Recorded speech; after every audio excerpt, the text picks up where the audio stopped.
Hello! Today on Let's Brew with Big Q, I'm going to be making some Raisin Beer. Raisin Beer? Golly! So Raisin Beer is, well, exactly how it sounds.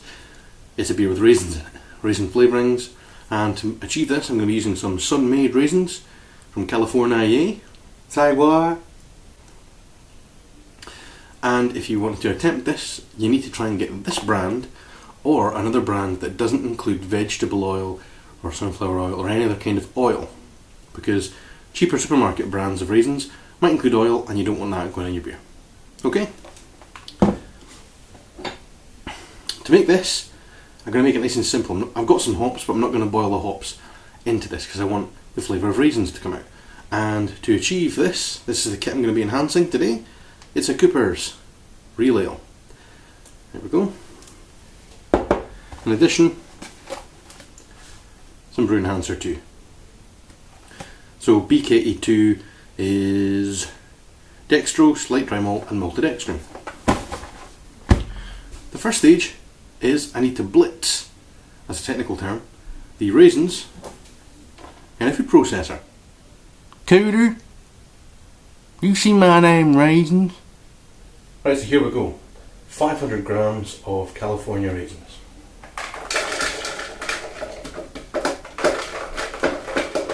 There they are, they're all in. Let's blitz them.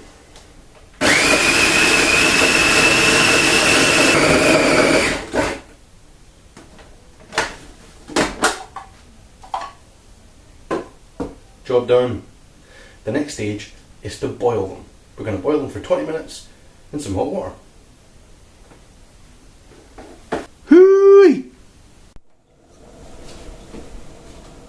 To hear the raisins in the boiling water. Been going for about 10 minutes now. Just giving the occasional stir to make sure there's no lumps or clumps in there. Okay, so the raisin mixture has been boiling now for 20 minutes. So now I'm going to show you my can of malt extract, hopped malt extract.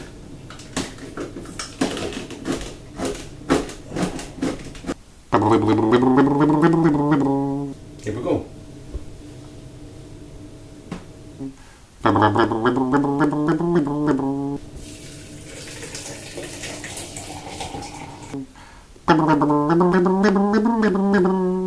Now I'm going to strain my raisin mixture into another pot. Make sure I get all most of the bits out.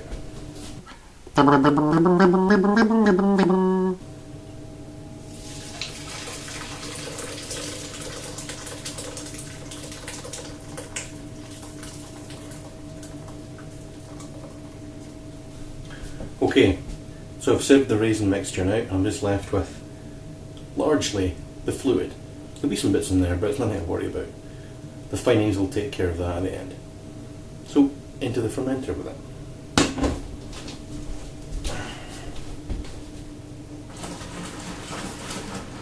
Next thing I need is my brew enhancer 2 in there.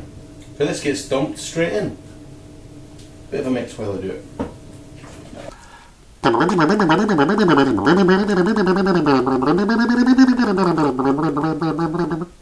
Okay, it's all done, everything's mixed. Got the beer kit in there, got the BK2 in there, got the raisin mixture, the raisin tea if you like, in there. And I'm just topping that bad boy up, as you can see. There it is. I'm going to do it to 20 litres, and we'll see what the OG is on that. Okay, so I've taken a gravity reading. Now with me holding it, it's kind of wiggling about all over the shop here, but the reading's 1042, which isn't particularly high gravity reading, but for my purposes, perfectly happy with that. Done pretty strong beers recently, looking for more of a drinkable beer for this one, and also it's an experiment, so hey, I'll be happy. Comes out maybe 3.84%, no probs.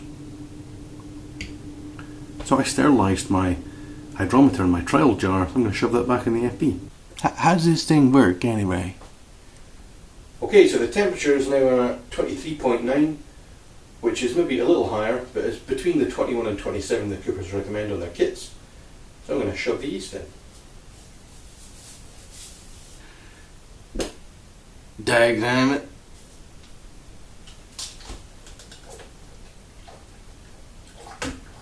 Cooter? Cooter, you there? Okay, so that's it done. Now, because anybody who's making a brew of some description, a home brew, whether it's a sugar water solution or a wine cooler or some kind of home brewed product of any type really, might use a raisin tea in place of yeast nutrient if they can't get their hands on any. I'm expecting a fairly vigorous ferment from that bad boy. So, this has been part 1 of the video.